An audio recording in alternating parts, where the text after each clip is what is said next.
Hello friends, welcome to bliss cinemas. இன்னைக்கு நம்ம Tamil டப்பிங்கில் release ஆயிருக்க மா இன்டி பங்காரம் படம் எப்படி இருக்குன்னு பார்க்க போகிறோம். வாங்க வீடியோக்குள்ள போகலாம். இது ஒரு ஆக்ஷன் கமர்ஷியல் படம்னு சொல்லலாம். இந்த படத்தை தமிழ் டப்பிங்கில் எங்கள் தங்கம் அப்படின்ற பேர்லையும் ரிலீஸ் பண்ணியிருக்காங்க. இப்போ இந்த படத்தோட கதையை பற்றி பார்க்கலாம். நம்ம ஹீரோயின் சமந்தா பார்த்தீங்கன்னா கல்யாணம் ஆகி ஒரு ஹாப்பியான லைஃபை வாழ்ந்துக்கிட்டு வராங்க. அவங்க ஒரு ஃபேமிலி ஃபங்க்ஷனுக்காக அவங்க ஹஸ்பண்ட் சைட் ரிலேஷன்ஸை பார்க்க வராங்க. வந்த இடத்துல அங்கே எப்படியாவது நல்ல பேர் வாங்கிடணும் அப்படின்ட்டு அவங்க பண்ணுறாங்க. ஏன்னா அவங்க ஃபேமிலி சொல்கிற எந்த விஷயமே உங்களுக்கு தெரியல, ஒன்னா கத்துக்கிட்டு வராங்க. இதுக்கு நடுவுல அவங்க இன்னொரு மருமகளோட போட்டி வேற நடந்துகிட்டு இருக்கு. இந்த மாதிரி சிச்சுவேஷன்ல ஒரு நாள் அவங்க ஃபேமிலிக்கு ஒரு பிரச்சனை வர அதை எதிர்த்து நம்ம ஹீரோயின் நிக்க அவங்களோட பாஸ்ட் லைஃப் என்ன, கடைசியில என்னதான் ஆச்சு அப்படின்றது தான் இந்த படத்தோட மொத்த கதையே. இப்ப இந்த படத்தோட பாசிட்டிவ் ஐடியா பத்தி பார்க்கலாம். பாசிட்டிவ் கண்டிப்பா நம்ம சமந்தாவோட பெர்ஃபார்மன்ஸை சொல்லி அவங்க ஒரு அல்டிமேட்டான பெர்ஃபார்மன்ஸை கொடுத்திருக்காங்க. அதுக்கேற்ற மாதிரி படத்தையே ஹோல்ட் பண்ணியிருக்காங்கன்னு சொல்லலாம். அது அவங்க அந்த ஃபேமிலி கேலா அவங்க ஃபேமிலிக்குள்ள இருக்கிற விஷயங்களா இருக்கட்டும், அதே மாதிரி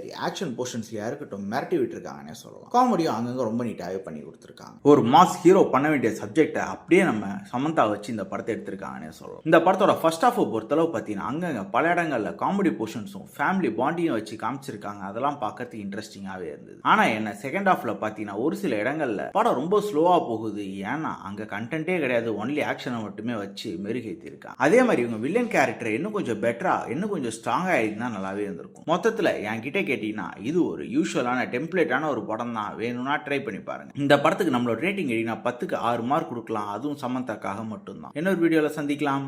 தேங்க்யூ.